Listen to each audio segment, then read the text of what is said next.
Tanya Jones participating remotely and following all the guidelines of VSBA policy BDD. And we do have a quorum physically assembled, which we're required to do. And should we go into executive session, we will close out this conference call and reopen it when Ms. Preston opens the meeting of executive session, and Ms. Jones will then call back in to make it all correctly done. So thank you. All right. Delegation. Do we have any? Okay. Discussion and approval of 2020-2021 budget.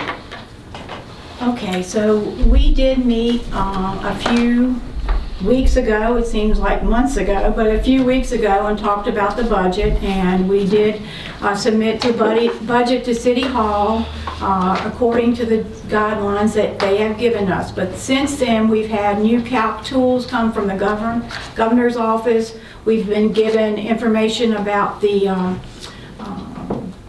help me Rebecca, about the a minimum wage, and we've had to do some modifications to the budget that you saw the last time. So I'm going to ask Rebecca to go over some of the things that are highlighted, but Rebecca, would you start with some of the budget that we have sent out to everybody for approval? Certainly. As Melinda said, we submitted a budget to the city on March the 13th, and just a couple days later, the General Assembly did finalize their budget. So we had new state revenue information.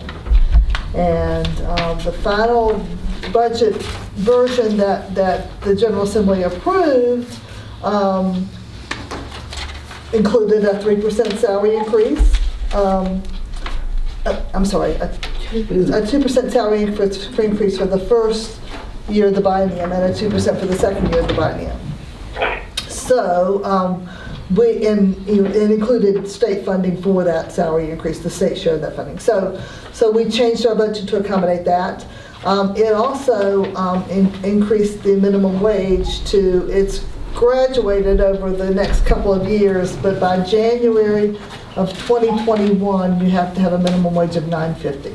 So that impacted our cafeteria workers and our instructional aides.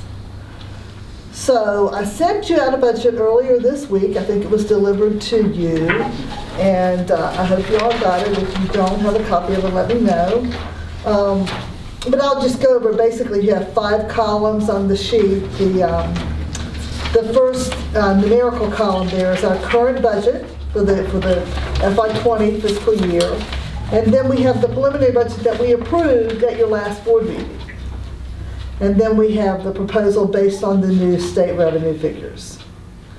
And then the fourth column there is the change from what you approved earlier in March, and then the last column is a change from our current budget. So you can see there's a substantial state fund increase from our current budget, but we knew about that earlier. We knew that even the governor's budget included substantial new revenue for public education in Virginia. But the budget that was approved by the General Assembly did include about $65,000 worth of additional state funds, and we used those funds to in the budget that you approved, we had put in a step increase for all employees plus a 1%. This budget includes a step increase for all employees. It basically applies a 2% increase to the bottom of the salary scale and then puts everyone on the correct step. So that's pretty much the only change with this budget.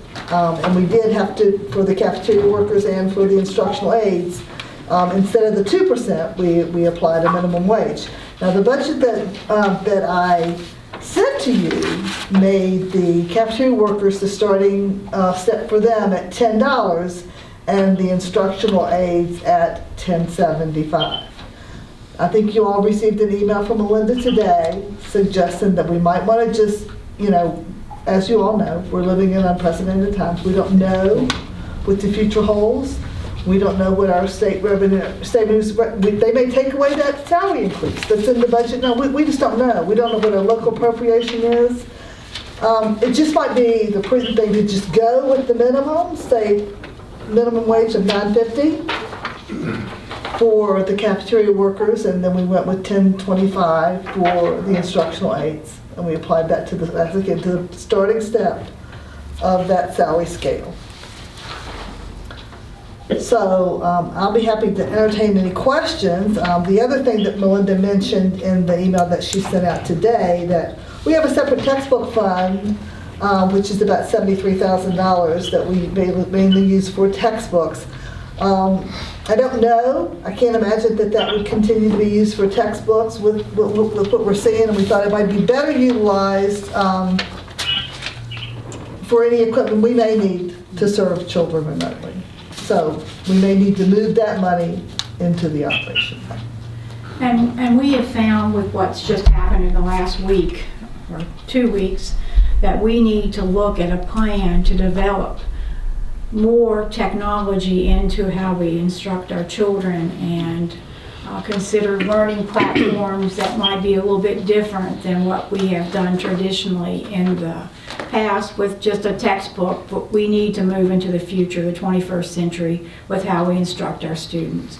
And that textbook fund could be used to launch different learning platforms, and it could also be used to consider us moving to more Chromebooks for all of our students, particularly in grades 3 through 12. I think it's time to consider that movement, and I think this is told us in a way that we didn't expect to happen, that we need to look at a way we instruct our students in a different format. So I do think the budget that we've proposed is a sound budget. I do think it takes care of our employees. And we feel like it would be a good way to get started. And again, we don't know what the future holds for our General Assembly and our state government, how they're going to get through this current crisis. And of course, we know what the federal government's doing with the stimulus packages that they're proposing. And Governor Northam has done the same thing, say that there may be funds coming to schools to support what we've seen. But I think this budget is a good budget to get us started with the 2021 school year. Rebecca has also put some information in the package about our health insurance. And I wonder if any of you have questions about the health insurance package. We did get a decrease in what we were expecting, and that has brought us the ability to change the rates a little bit. And are there any questions about the health insurance information that you were given on page 2? What the employee... The 3% decrease in health insurance did give us a lot of flexibility. Number one, it freed up money that we had budgeted because we were projecting a 10% increase. And it also gave us some flexibility to change the amount that the employer paid for the Key Advantage 1000. And we basically now are going to participate the same amount, whatever plan the employee chooses, whether it be the Key Advantage 1000 or the Key Advantage 250. Now, we don't participate in the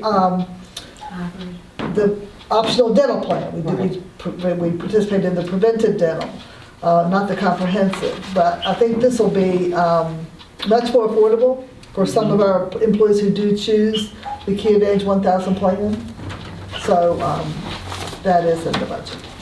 And we have to proceed with open enrollment by April 1. We're probably going to have to do it remotely and virtually, but we do have to start letting our employees join or continue their using our health care insurance, and that open enrollment period is very important that we get started as soon as we can after April 1.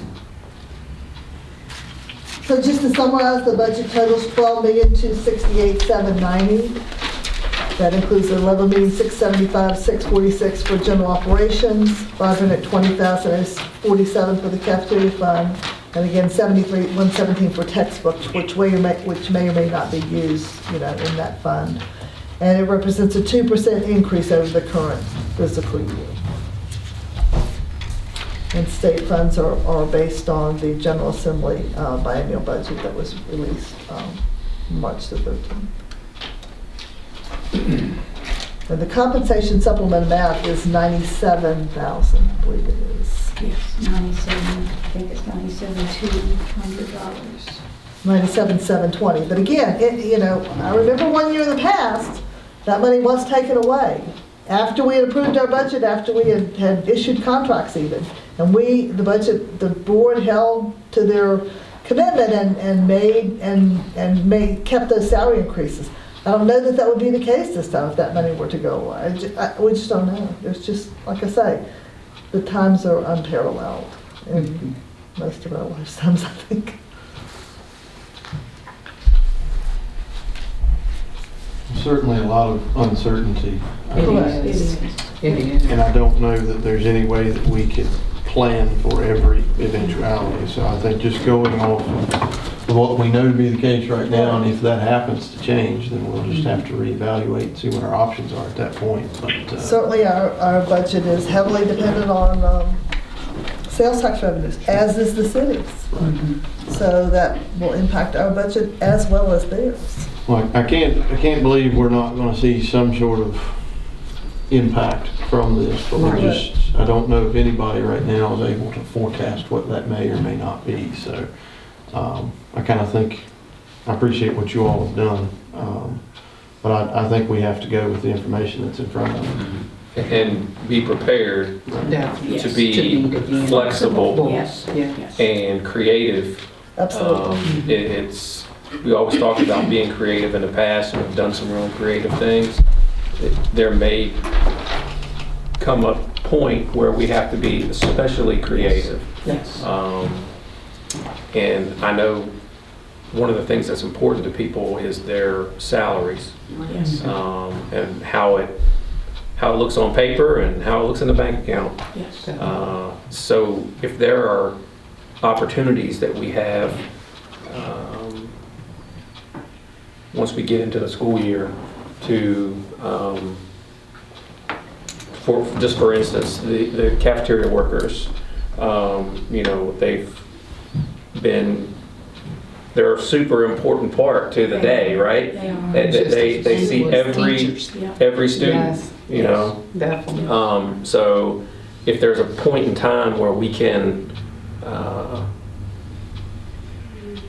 Increase. do some type of increase or give them some type of stipend or a Definitely. one-time, something would be spectacular. Definitely. And, as they know that we're trying to do that for them. Definitely. I think everybody right now, once everything that's going on started to hit home, people started feeling the same way. Definitely. I'm going to have to be flexible here. Definitely. I think everybody understands that. Yes. Well, I and think the increase of $950 with the starting, that's a pretty substantial increase Yeah. Yeah. for our cafeteria workers as well as our instructional aides. So I think the starting step now was $870 and the instructional aides $930. So Yeah. Okay. that, it's far more than 2% Definitely. for those workers. And I'd like to applaud this board and past boards for what you all have always stepped up to the plate to make sure our employees had good health insurance, good benefits package, and good salaries. And I think that's been something that should be applauded for what we are able to do with the dollars that we have. So That's good. Yeah. Because as I was reading the health benefits, now correct me if I'm wrong, Rebecca, we're able to offer better coverage because of the decrease in the health benefits. The plans have not changed. Okay. it's just, The plans have not changed at Okay. all. Okay. It's just the rates have changed. The rates. The plans have stayed the same. The Okay. coverage remains the same. Okay, so it's less for the employee. yes. Is that Depending correct? on the Or the package. The employees package. choosing the Key Advantage 1,000. not the Key That's what I Advantage was 250. thinking. The Key Okay. Advantage 250 folks, the salaries, the plan, the premium, employer premium rates stay the same. Okay, and the 1,000, is that a grade above or So it's a grade below. below? Yeah. Okay, but it's less money Yes. out of our Yes, pocket? yes. Correct. Okay, Yes. okay. And that's an ever-changing, I Yes, mean, it is. basically, for, Thing you know, too, for I mean- an employee now, a single employee now can get health insurance for $564. Well, that's not a bad deal. Definitely. And that's for a Yeah. year, right? Yeah. For a whole year. Yeah, so. And that, and 10%. that industry is gonna Straight. see that Yes, they will as changes well. as well, so Yes. that'll, Yes. I'm sure that'll, over the coming year, 2 Right. years, we're gonna see I mean, changes there as well, it so. was just so very fortunate that we had that decrease this year. I mean, places around us, I mean, did not. So we presented the budget to the city on the 13th. We- Are we resubmitting? We have to resubmit it by. Okay. Well, we gave them an early revision. We gave them an Okay. early So they could do revision, some yes. planning. We told Okay. them that it would change Okay. once we Yes. got our final state Yeah. figures. Okay, And I And, will say that, you know, I feel that part of the reason we got that health insurance decrease is due to our employees. yes. okay. Right. Which, they do look at that, yeah. Exactly. Yeah, okay. So we do need to submit a revised budget to the city by April 1st. We had talked about a March 31st meeting with the city, but I believe that has been, what we see on Facebook is that meeting is not going to happen now. And we will advertise it as soon as we know, but I'll be talking to the city manager after we take our vote tonight and let her know what we've done and why we've done it, and we'll work to see what we can do. And it is just a time that nobody really knows what's going to happen next, and we have to be prepared for that. So, but we do need a vote tonight to submit this to our city officials and to meet the state code that it has to be submitted by April 1. So I feel like after tonight's vote, we can get it prepared to get it to the city by that date, probably Monday. Are there any questions? Yeah. Mrs. Jones, do you have any questions? Ms. Jones? Ms. Jones? No, thank you. Okay. Okay. I will entertain a motion. Okay. I would like to make a motion that we accept this budget and present it to the city on or before April 1, as it is written. Second, I second. Okay, all Can those, who made Mr. Eric make the motion? Tanya No, Tanya made did. the motion. Ms. Jones made the motion. And Mr. then Eric, oh, Erica. Erica made the second. He tried it. I was there. He tried. I was He on- tried. I was on the bench. All those in favor? Aye. Any opposed? Aye.